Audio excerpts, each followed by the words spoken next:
తాను ఎంపీటీసీ పదవికి రాజీనామా చేయలేదని ఎమ్మెల్యే బత్తుల బలరామకృష్ణ సత్యమణి వెంకటలక్ష్మి తీవ్రంగా స్పందించారు.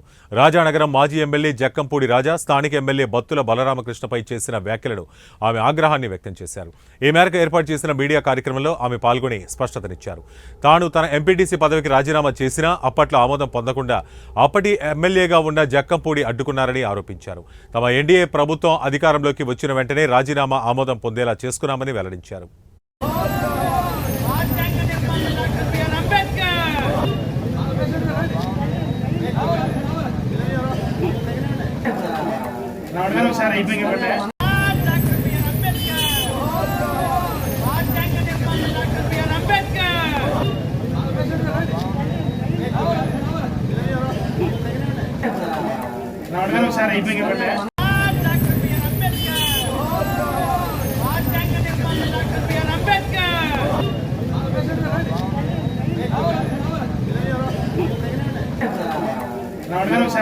ఒకసారి